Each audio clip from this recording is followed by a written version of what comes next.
브랜드 이름 앞에 킹이라는 단어가 붙은 브랜드가 이 브랜드라고 또 있을까요? 루이비통의 모노그램, 샤넬의 더블 C, 구찌의 더블 G처럼 명품 브랜드들은 로고가 있는데 이 브랜드는 딱히 떠오르는 로고가 없죠?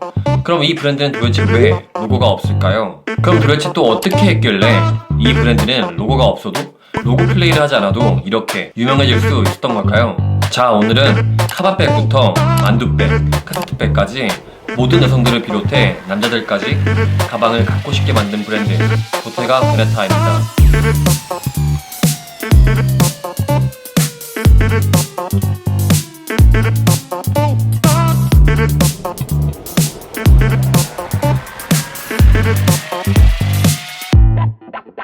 도대체 보테가는 왜 구찌나 발렌시아가처럼 그 흔한 로고 플레이를 안 하는 걸까요? 그 이유는 바로 브랜드 철학 때문인데요. 보테가 베네타의 브랜드 철학은 When your own initials are enough, 당신의 이름만으로 충분할 때예요. 그러니까 우리가 드는 물건의 로고가 중요한 게 아니라 우리의 이니셜, 이름만으로 충분하다는 거예요. 즉, 구찌나 루이비통을 들 때 그 로고가 당신을 명품을 든 사람으로 판단하지만 우리의 물건, 그러니까 보테가의 물건을 들 때는 보테가 물건 자체가 명품이라서 당신을 명품으로 만든다는 뜻이에요. 로고나 브랜드명을 노출 안 해도 들은 사람들을 고급스럽게 보이게 만든다는 게 이 말의 뜻인데 되게 자부심이 있죠? 근데 사실 이 문구는 원래 창립자인 미켈레 타데이와 렌조 젠자로가 1971년 보테가 베네타를 광고할 때 쓴 문구인데요. 그럼 도대체 이 창립자 둘은 왜 이런 문구를 만들었을까요?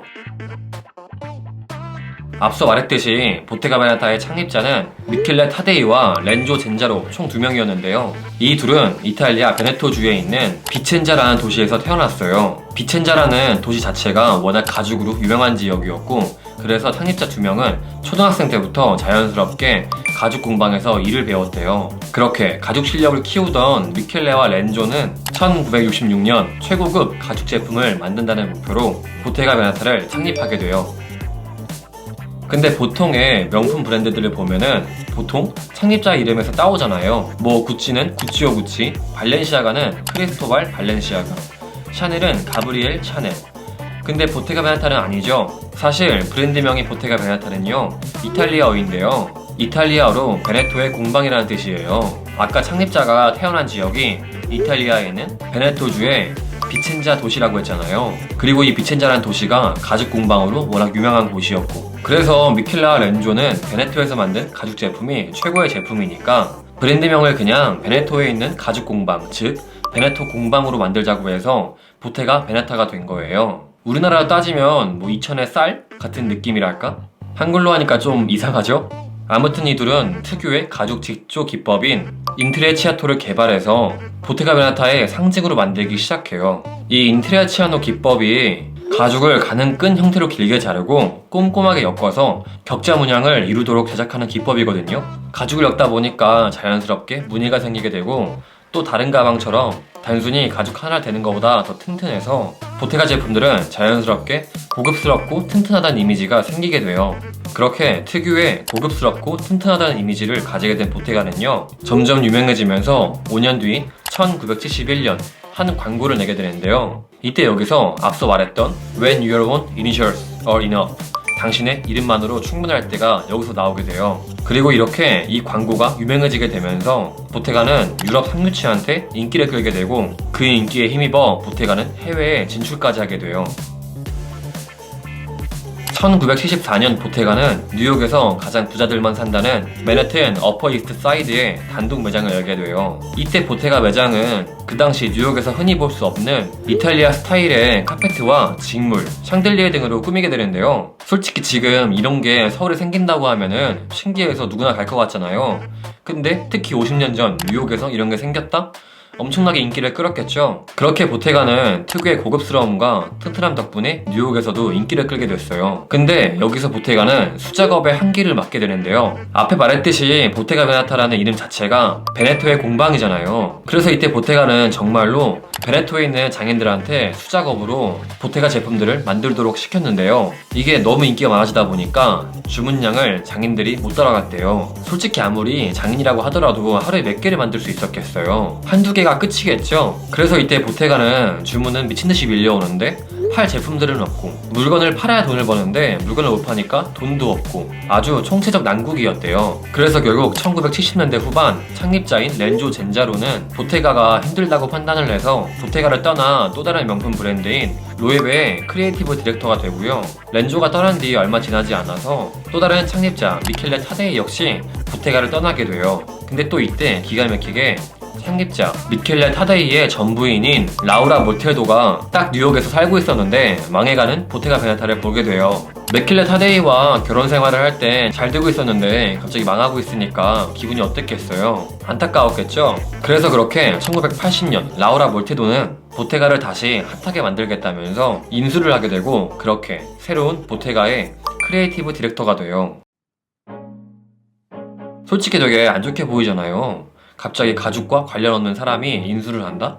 근데 사실 몰테도는 되게 진심이었어요. 몰테도는 보테가를 성공시키기 위해서 뉴욕에 살던 집을 처분하고 공방이 있는 이탈리아 베네토 지역에 있는 비첸자 지역으로 이사까지 하게 되는데요. 그래서 그런지 1980년대 초 보테가는 제세 쪽이 선호하는 브랜드가 되면서 꽤 잘 나갔어요. 제세 쪽이 뭐냐면 젯, 셋, 그러니까 그냥 하루 종일 여행만 다니는 부자들이었거든요. 이런 부자들 사이에서 유행하는 브랜드가 됐으니까 매출이 어땠겠어요? 엄청 올랐겠죠? 안타깝게도 이번은 아니에요. 이때도 여전히 보테가는 장인이 한 땀 한 땀 만드느라 여전히 물량을 받쳐주지 못하고 있었대요. 자, 그럼 이렇게 수요가 많아지는데 공급이 적어지면 어떻게 될까요? 당연히 프리미엄이 붙겠죠? 근데 이게 지나칠 정도로 오래 걸리니까 점점 사람들은 보테가를 대체할 브랜드를 찾게 됐고요. 그렇게 보테가 인기는 점점 하락하게 됐어요.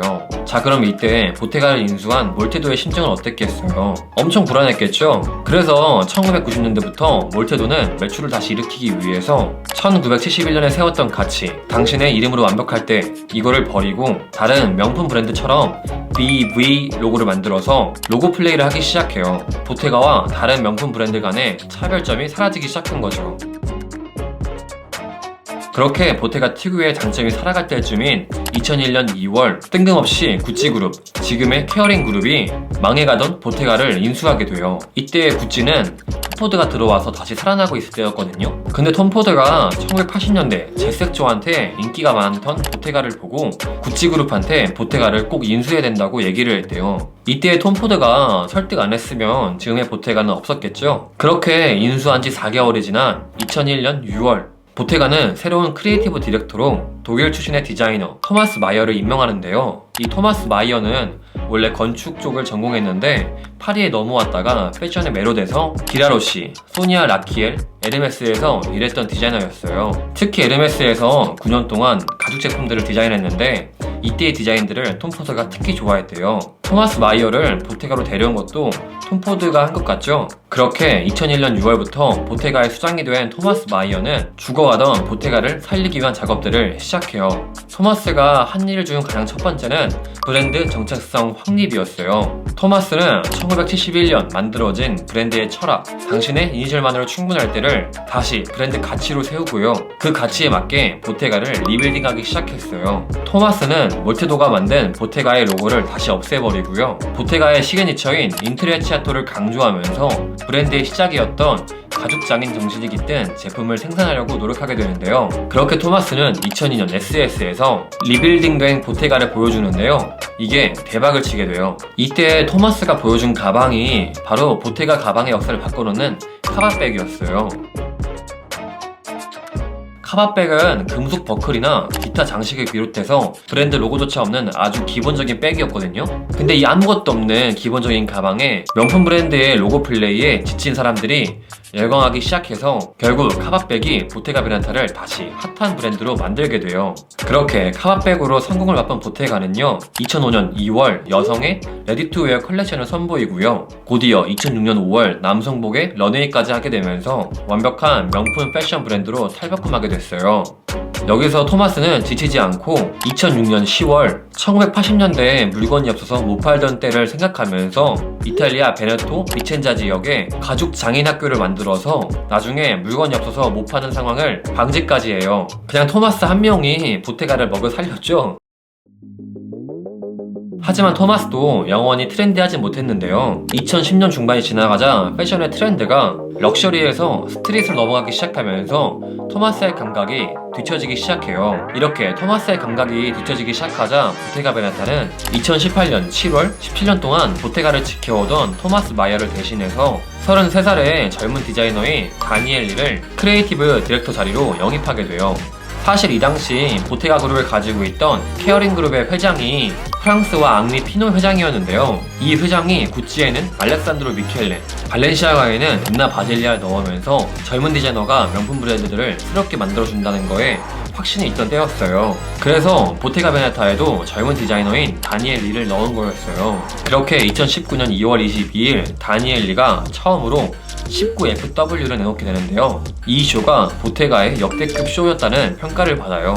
다니엘 리는 기존에 있던 가방 사이즈를 크게 키우거나 인트레치아토 가죽 자임을 크게 키우면서 고전적인 디자인에 젊은 감각들을 넣었고요. 올드했던 컬러를 트렌디한 컬러로 바꾸면서 보테가에게 모던한 이미지를 주기 시작했어요. 이때의 쇼가 얼마나 핫했냐면은 그해 11월 이정재님과 이재용 삼성 부회장의 전처인 임세령 전무가 해외로 출국하는데 임세령 전무가 보테가의 카세트백을 들고 나왔고요. 가수 리안나, 배우 다이앤 크루거, 매드맥스에 나온 로지 헌팅턴 위틀리까지 보테가를 살 수밖에 없게 만들었어요. 또 12월 시상식에는 올해의 디자이너상, 올해의 브랜드상, 올해의 액세서리상, 올해의 여성복상까지 모두 다니엘 리가 받게 되면서 말 그대로 2019년을 보테가 홀릭으로 만들었고요. 작년부터는 카세트백을 전형해서 만들기 시작하면서 그렇게 킹케가 베네타가 됐어요. 그럼 도대체 보테가의 매출은 과연 얼마일까요? 우선 보테가가 소속되어 있는 케어링 그룹의 실적 보고서를 보면요. 보테가의 매출의 40%가 아시아에서 나온다고 하고요. 매출의 74%가 가죽, 액세서리에서 나온다고 해요. 역시 보테가 매출의 대부분은 가죽 가방인 것 같아요. 또 케어링 그룹의 회장에 따르면 2000년 보테가를 인수할 당시 보테가의 매출액이 3,400만 유로, 약 430억 원이었는데 15년도인 2005년 보테가의 매출액이 12억 8,500만 유로, 즉 1조 6천억 원으로 뛰었다고 해요. 거의 뭐 1년에 1조 넘게 벌게 됐으니까 이 회장은 톰 포드 말 듣기 되게 잘했죠? 이어서 보테가는 2017년 11억 7,600만 유로로 1조 6,287억 원, 2018년에는 11억 900만 유로로 1조 5,359억 원, 2019년에는 11억 68만 유로로 1조 5,243억 원이었고 코로나로 힘들던 작년인 2020년에는 오히려 매출이 상승한 12억 1천만 유로, 1조 6,299억 원이었어요. 코로나 때문에 구찌랑 발렌시아가 매출이 모두 하락했는데 보테가만 상승한 걸 보니까 확실히 2020년에는 보테가가 핫했던 것 같아요. 근데 제가 보테가를 찾아보면서 케어링 그룹의 재무제표를 봤는데 구찌의 2020년 매출이 74억 4천만 유로, 약 10조 220억 원인 거예요. 솔직히 저는 구찌가 지나친 로고 플레이로 죽어가고 있다 생각했거든요. 근데 아직까지 매출이 뭐 구찌 하나가 보테가 10개랑 똑같으니까 아직 죽지 않은 것 같아요. 사실 제가 이 보테가의 카세트백이 너무 예뻐서 사보려고 매장에 갔는데 가격이 187만 원인 거예요. 가격을 보자마자 그냥 내려놨거든요. 근데 제가 직원분한테 재고를 물어보니까 하나밖에 안 남았대요. 진짜 보테가가 핫하긴 핫한가 봐요. 그럼 과연 보테가가 과연 언제까지 핫할지, 또 보테가 그리는 언제까지 이렇게 고급스러운 느낌을 줄지 기대해보면서 알아보면 있어 보이는 브랜드식들 보테가 편은 여기서 마치도록 하겠습니다. 그럼 오늘도 영상 봐주셔서 감사하고 다음 영상에서 찾아뵙도록 할게요. 감사합니다.